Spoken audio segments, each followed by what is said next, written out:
الحمد لله الحمد لله وكفى والصلاة والسلام على عباده الذين اصطفى أما بعد. عن عائشة رضي الله تعالى عنها قالت: لم أعقل أبوي قط إلا وهما يدينان الدين، ولم يمر علينا يوم إلا يأتينا فيه رسول الله صلى الله عليه وسلم طرفي النهار بكرة وعشية، فلما ابتلي المسلمون خرج أبو بكر مهاجرا قبل الحبشة، حتى إذا بلغ برك الغماد لقيه ابن دغنة وهو سيد القارة، فقال: أين تريد يا أبا بكر؟ فقال أبو بكر: أخرجني قومي فأنا أريد أن نسيخ في الأرض فأعبد ربي، إلى آخر الحديث. ام المؤمنین سیدہ طاہرہ عائشہ صدیقہ رضی اللہ تعالیٰ عنہ فرماتی ہیں کہ میں نے جب آنکھیں کھولی تو اپنے والدین کو اسلام پر پایا۔ ہر روز صبح اور شام اللہ کے رسول صلی اللہ علیہ وسلم ہمارے گھر پر تشریف لاتے تھے۔ فرماتی ہیں جب مسلمانوں کی ابتلا اور آزمائش کا دور آیا تو میرے والد حبشہ کی طرف ہجرت کے ارادے سے مقام برق الغماد تک پہنچے۔ وہاں پر انہیں ابن الدغنہ جو قبیلہ قارہ کا سردار تھا آپ سے ملا۔ اس نے کہا: ابو بکر کہاں کا ارادہ ہے؟ آپ نے کہا: میری قوم نے مجھے یہاں سے نکلنے پر مجبور کر دیا ہے، میں چاہتا ہوں کہ روئے زمین میں سیر کروں اور آزادی سے اپنے رب کی عبادت کروں۔ میرے معزز سامعین و ناظرین، السلام علیکم ورحمۃ اللہ وبرکاتہ۔ آج کی اس مجلس میں ہم خلیفہ بلا فصل، خلیفہ رسول سیدنا ابو بکر صدیق رضی اللہ تعالیٰ عنہ کے حبشہ کی طرف ہجرت کرنے کے واقعے کے اوپر روشنی ڈالیں گے۔ جس وقت مسلمانوں کے اوپر کفار کے مظالم انتہا کو پہنچ گئے تو بعثت نبوی کے 5ویں یا 6 سال پیارے پیغمبر صلی اللہ علیہ وسلم کے ایمان پر بہت سارے مظلوم مسلمان مکہ سے ہجرت کر کے حبشہ چلے گئے۔ حبشہ میں ایک نیک دل بادشاہ نجاشی حکمران تھا۔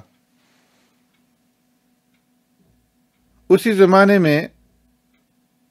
سیدنا صدیق اکبر رضی اللہ تعالیٰ عنہ نے بھی اپنا گھر بار چھوڑ کر کے یمن کے راستے سے حبشہ کی طرف ہجرت کی، اور جب سیدنا صدیق اکبر رضی اللہ تعالیٰ عنہ برق الغماد جو مکہ سے یمن کی جانب 5 دن کے راستے پر ایک مقام ہے، وہاں تک پہنچے تو ان کی ملاقات قبیلہ قارہ کے سردار ابن الدغنہ سے ہوئی۔ اس نے جب صدیق اکبر رضی اللہ تعالیٰ عنہ کو دیکھا تو سیدنا صدیق اکبر رضی اللہ تعالیٰ عنہ سے پوچھا کہ اے ابو بکر، کہاں کا قصد ہے، کہاں کا ارادہ ہے، کہاں جانا چاہتے ہو؟ تو سیدنا صدیق اکبر رضی اللہ تعالیٰ عنہ نے جواب میں فرمایا کہ میری قوم مجھ کو اپنے وطن میں آرام سے نہیں رہنے دیتی، مکہ کی سرزمین باوجود اپنی فراخی کے مجھ پر تنگ کر دی گئی ہے، تو اس لیے میں چاہتا ہوں کہ کہیں الگ جا کر کے عبادت کے اندر مشغول ہو جاؤں اور اللہ تبارک و تعالیٰ کی عبادت بجا لاؤں۔ سیدنا صدیق اکبر رضی اللہ تعالیٰ عنہ کی جب یہ بات ابن دغینہ نے سنی تو کہنے لگا کہ فَإِنَّ مِثْلَكَ يَا أَبَا بَكْرَ لَا يَخْرُجُ وَلَا يُخْرَجُ إِنَّكَ تَكْسِبُ الْمَعْدُومَ وَتَصِلُ الرَّحِمَ وَتَحْمِلُ الْكَلَّ، کہ اے ابو بکر، آپ جیسی شخصیت کو دیس بدر کرنے کی کسی میں جرت نہیں ہو سکتی، اور نہ ہی آپ کو خود جو ہے اپنا وطن ترک کرنا چاہیے، اس لیے کہ آپ کی صفات تو یہ ہیں کہ آپ مصائب میں لوگوں کے مددگار ہیں اور بے کسوں کے سہارا ہیں، وتصل الرحم، صلہ رحمی کرنے والے ہیں، اور وتحمل الکل، اور مہمان نوازی کے خوگر ہیں، حق کے سلسلے میں پیش آنے والے مصائب میں لوگوں کی مدد کرتے ہیں۔ فَأَنَا لَكَ جَارٌ، کہنے لگا کہ آپ واپس اپنے وطن واپس لوٹ جائیں، میں آپ کو پناہ دیتا ہوں۔ ارجع وَاعْبُدْ رَبَّكَ بِبَلَدِكَ، اپنے وطن لوٹ کر کے وہاں پر اپنے رب کی عبادت کرے۔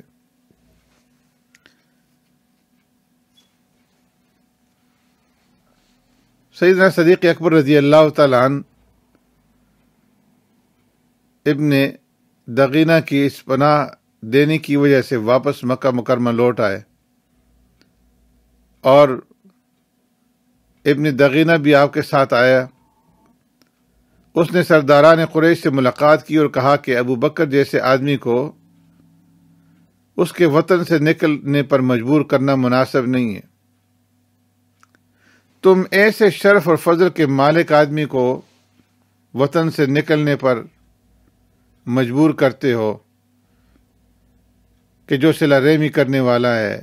مصیبت زدہ لوگوں کی مدد کرنے والا ہے، جو بے سہاروں کا سہارا ہے، مہمان نواز ہے، اور خیر اور بھلائی کا حامل ہے۔ اس لیے ایسے آدمی کا نکالنا کسی طریقے سے مناسب نہیں ہے۔ میں نے ابو بکر کو پناہ دے دی۔ قریش نے ابن دغینہ کی اس امان کا پاس کیا اور کہا کہ ٹھیک ہے، آپ ابو بکر سے کہہ دیں کہ وہ اپنے گھر میں جس طرح سے چاہے اپنے رب کی عبادت کرے، لیکن اعلانیہ طور پر اس کا اظہار نہ کرے، ہمیں کسی اذیت سے دوچار نہ کرے۔ ہمیں خطرہ ہے کہ یہ ہماری عورتوں کو اور بچوں کو فتنے کے اندر مبتلا کر دے گا۔ سیدنا صدیق اکبر رضی اللہ تعالیٰ عنہ نے اپنے گھر کی اندر عبادت شروع کر دی، اور پھر انہوں نے اپنے گھر کا جو صحن تھا اس کو جائے عبادت بنا لیا، اس کو مسجد کا درجہ دے دیا، اور وہاں پر وہ بیٹھ کر کے اللہ کی عبادت کرتے تھے، قرآن کریم کی تلاوت کرتے تھے۔ مشرکین کی عورتیں اور بچے وہاں پر جمع ہو کر کے تعجب کی نگاہ سے سیدنا صدیق اکبر رضی اللہ تعالیٰ عنہ کو دیکھا کرتے تھے۔ سیدنا صدیق اکبر رضی اللہ تعالیٰ عنہ بڑے رقیق القلب تھے، نرم دل تھے۔ جب قرآن کریم کی تلاوت کرتے تو آپ کے اوپر انتہائی رقت طاری ہو جاتی تھی، ضبط کے سارے بندھن ٹوٹ جاتے تھے اور آنکھوں سے آنسوں کی لڑیاں جاری ہو جاتی۔ ان کی اس حالت کو دیکھ کر کے عورتیں اور بچے جمع ہو جاتے، تو سرداران قریش کو اس صورتحال سے انتہائی تشویش لاحق ہوئی۔ انہوں نے دوبارہ ابن دغینہ کو بلایا اور اس سے کہا کہ ہم نے ابو بکر کو تیری وجہ سے اس شرط پر پناہ دی تھی کہ وہ عبادت کے معاملے میں اپنے گھر تک محدود رہے گا، لیکن اب اس نے اس شرط کو فراموش کر کے اپنے گھر کی سین کو جو ہے اعلانیہ نماز اور قرآن کریم کی قرأت کے لیے مقرر کر دیا ہے۔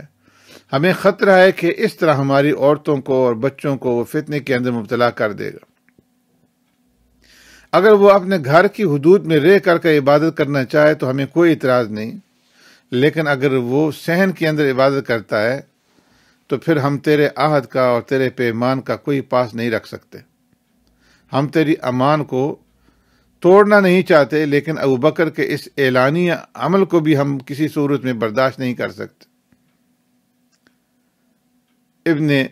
دغینہ نے سیدنا صدیق اکبر رضی اللہ تعالیٰ عنہ سے کہا کہ میرے اور آپ کے درمیان میں جو عہد و پیمان تھا اس کا تمہیں بخوبی علم ہے، اپنے عہد و پیمان کا پاس کرو یا پھر میں اپنی امان کو ختم کر دوں گا۔ سیدنا صدیق اکبر رضی اللہ تعالیٰ عنہ نے فرمایا کہ فَإِنِّي أَرُدُّ إِلَيْكَ جَوَارَكَ وَأَرْضَىٰ بِجَوَارِ اللَّهِ عَزَّ وَجَلَّ، کہ تمہارا جو عہد و پیمان تھا تمہیں مبارک ہو، میں تمہارا عہد و پیمان تمہیں واپس کرتا ہوں، اور میں اللہ تبارک و تعالیٰ کی امان ہی کے اوپر راضی ہوں، میرے لیے اللہ کی امان کافی ہے۔ چنانچہ ابن دغینہ کی پناہ ختم ہو گئی تو کفار مکہ نے سیدنا صدیق اکبر رضی اللہ تعالیٰ عنہ کو پریشان کرنا شروع کر دیا۔ ایک مرتبہ صدیق اکبر رضی اللہ تعالیٰ عنہ بیت اللہ کی طرف جا رہے تھے کہ راستے میں ایک بدبخت نے آ کر کے آپ کے سر کے اوپر مٹی ڈال دی۔ جب آپ کی ملاقات راستے میں قریش کے ایک سردار ولید بن مغیرہ سے ہوئی تو آپ نے اس آدمی کی شکایت کی کہ اس نے اس طریقے سے راستے کے اندر میرے سر کے اندر مٹی ڈالی ہے۔ تو ولید نے جواب دیا کہ یہ مصیبت ہے ابو بکر، یہ تو ہے تمہاری کھڑی کی ہوئی ہے، یہ مصیبت تم نے خود اپنے ذمہ مول لی ہے۔ سیدنا صدیق اکبر رضی اللہ تعالیٰ عنہ اس موقع پہ فرمانے لگے، اے ربی ما احلمک، اے ربی ما احلمک، اے ربی ما احلمک، اے اللہ تو کس قدر حلیم و بردبار ہے،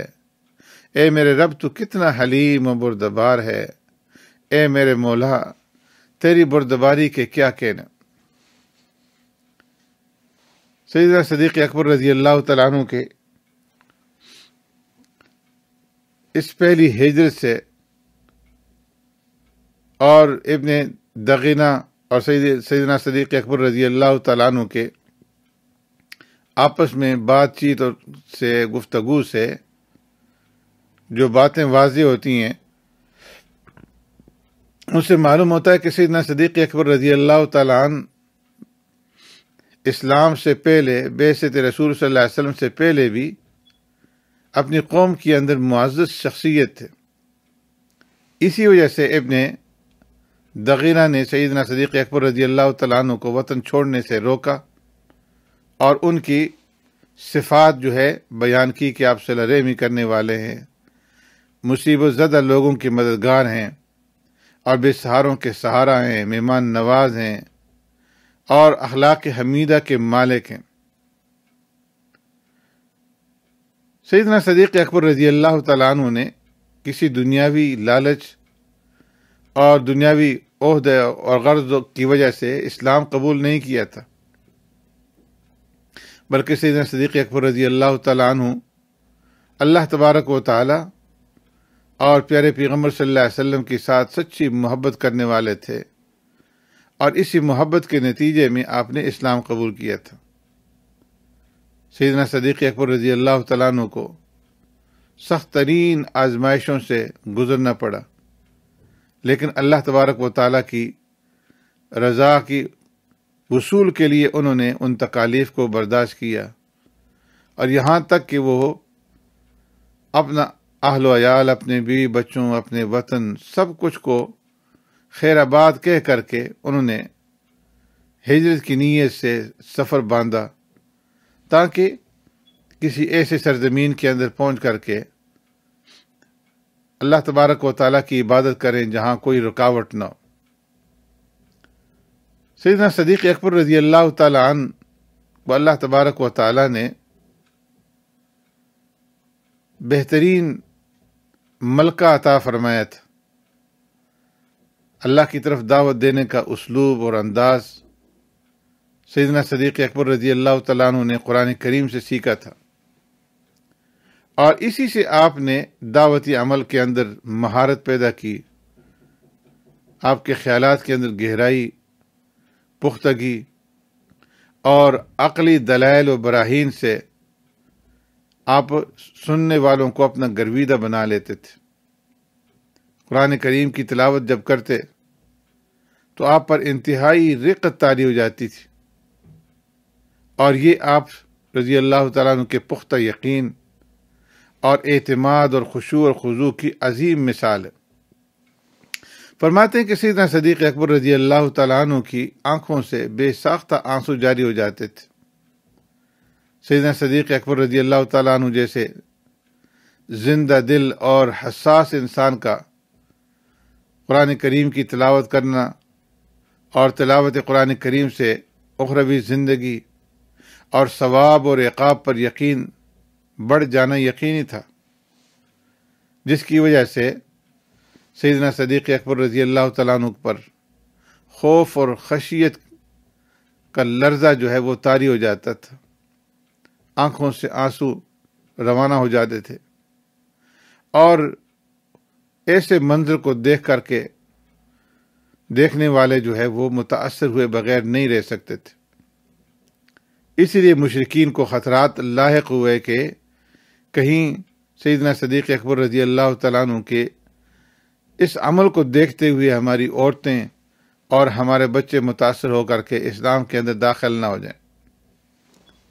سیدنا صدیق اکبر رضی اللہ تعالیٰ عنہ نے پیارے پیغمبر صلی اللہ علیہ وسلم سے تربیت پائی تھی، حفظ قرآن کریم کے ساتھ قرآن کریم کے اندر غور و فکر کرنا، تدبر کرنا،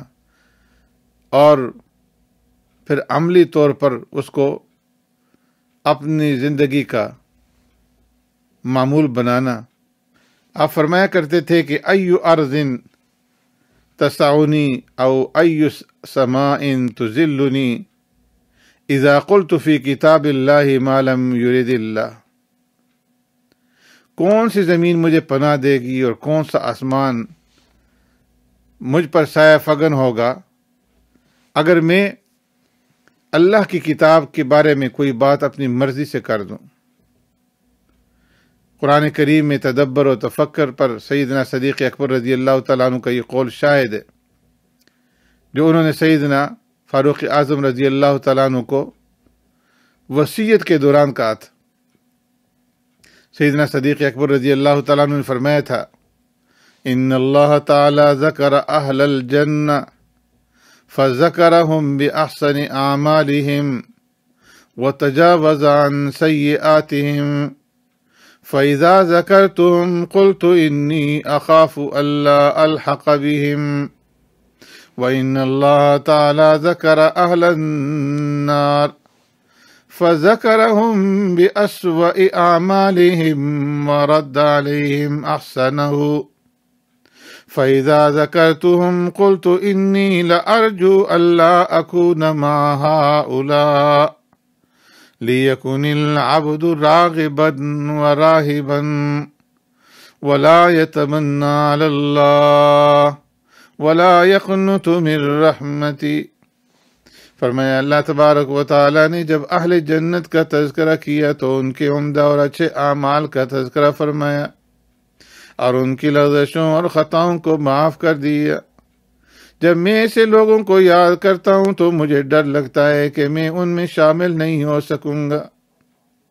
اور جب اللہ تبارک و تعالیٰ نے اہل جہنم کا تذکرہ کیا تو ان کے برے اعمال کا تذکرہ فرمایا اور ان کے اچھے اعمال کو برباد کرنے کی خبر دی۔ فرمایا میں جب انہیں یاد کرتا ہوں تو میں امید کرتا ہوں کہ میں انہی میں سے نہ ہو جاؤں، تاکہ بندہ اللہ تبارک و تعالیٰ کی طرف رغبت کرنے والا اور اسے ڈرنے والا ہو، اللہ تبارک و تعالیٰ سے یوں ہی امیدیں وابستہ نہ رکھے اور نہ اللہ کی رحمت سے مایوس ہو۔ سیدنا صدیق اکبر رضی اللہ تعالیٰ عنہ پیارے پیغمبر صلی اللہ علیہ وسلم سے جب کوئی مشکل سوال کرتے تو انتہائی ادب کے ساتھ اور انتہائی احترام کے ساتھ پیارے پیغمبر صلی اللہ علیہ وسلم سے سوال فرماتے تھے۔ اور جب قرآن کریم کی یہ آیت کریمہ نازل ہوئی، لیس بِأَمَانِيِّكُمْ وَلَا أَمَانِيِّ أَهْلِ الْكِتَابِ مَن يَعْمَلْ سُوءًا يُجْزَ بِهِ وَلَا يَجِدْ لَهُ مِن دُونِ اللَّهِ وَلِيًّا وَلَا نَصِيرًا، کہ نہ تمہاری خواہشات پر ہے نہ اہل کتاب کی خواہشات پر، بلکہ جو شخص برا عمل کرے گا اسے اس کا بدلہ دیا جائے گا اور وہ اللہ کے سوا کوئی دوست اور مددگار نہ پائے گا۔ تو سیدنا صدیق اکبر رضی اللہ تعالیٰ عنہ نے عرض کیا، یا رسول اللہ قد جاءت قاسمۃ الزہر وأینا لم یعمل سوء، اے اللہ کے رسول کمر توڑ دینے والی وعید نازل ہوئی ہے، ہم میں سے کون ایسا ہے جو برے عمل کا مرتکب نہیں ہوا ہو۔ پیارے پیغمبر صلی اللہ علیہ وسلم نے ارشاد فرمایا، یا ابا بکر الست تنصب الست تحزن الست تصیبک الاوا فذلک مما تجزون به، فرمایا ابو بکر کیا تم پریشانی اور حزن و ملال یا کسی مصیبت کے اندر مبتلا نہیں ہوتے؟ فرمایا یہ بھی خطاؤں کا بدلہ ہے کہ جب تمہارے اوپر کوئی پریشانی آتی ہے، کوئی مصیبت آتی ہے، کوئی غم آتا ہے تو اسے تمہارے گناہ معاف ہو جاتے ہیں، تمہیں خطاؤں کا بدلہ دیا جاتا ہے۔ سیدنا صدیق اکبر رضی اللہ تعالیٰ عنہ سے جن آیات کی تفسیر منقول ہے ان میں سے اللہ تبارک و تعالیٰ کا یہ فرمان ہے، ان الذين قالوا ربنا الله ثم استقاموا تتنزل عليهم الملائكة ألا تخافوا ولا تحزنوا وأبشروا بالجنة التي كنتم توعدون، بلا شبہ جن لوگوں نے کہا کہ قالوا ربنا اللہ، ہمارا رب اللہ ہے، ثم استقاموا، پھر اس پر قائم رہے، تتنزل علیہم الملائکہ، ان پر فرشتے اترتے ہیں یہ کہتے ہوئے کہ نہ تم ڈرو نہ غم کھاؤ، وَأَبْشِرُوا بِالْجَنَّةِ، اور اس جنت سے خوش ہو جاؤ جس کا تم سے وعدہ کیا جاتا تھا۔ سیدنا صدیق اکبر رضی اللہ تعالیٰ عنہ نے اس آیت کریمہ کی تفسیر میں فرمایا کہ یہ وہ لوگ ہیں جنہوں نے صراط مستقیم سے ایک بال برابر بھی انحراف نہیں کیا۔ ان الذین قالوا ربنا اللہ ثم استقاموا، فرمایا یہ وہ لوگ ہیں کہ جو سیدھے راستے سے ایک بال برابر بھی نہیں ہٹے، اللہ تبارک و تعالیٰ کے سوا کسی اور کے ساتھ محبت، توکل، یقین، خوف اور سوال جیسے قلبی تعلق کو وابستہ نہیں کیا۔ ایسے لوگ جو صرف اللہ کی محبت اور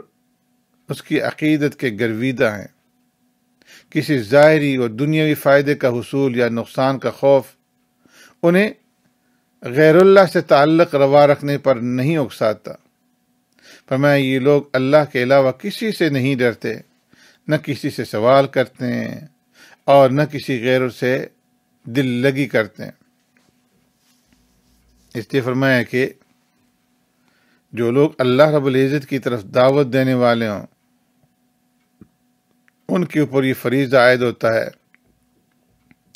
کہ وہ قرآن کریم کی آیات کے اندر غور و فکر سے، تدبر سے کام لیتے ہوئے اس کے علمی خزانوں سے فیض یاب ہوں، ہمیشہ قرآن کریم سے رہنمائی حاصل کریں اور لوگوں کو قرآن کریم کی علمی، ادبی اور تشریحی اعجاز سے خبردار کریں، جس طرح سیدنا صدیق اکبر رضی اللہ تعالی عنہ نے قرآن کریم کو دعوت کا مؤثر ذریعہ بنا کر پیش کیا،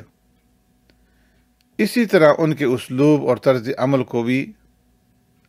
داعیان اسلام اپنائیں۔ اللہ رب العزت ہمیں عمل پیرا ہونے کی توفیق نصیب فرمائے۔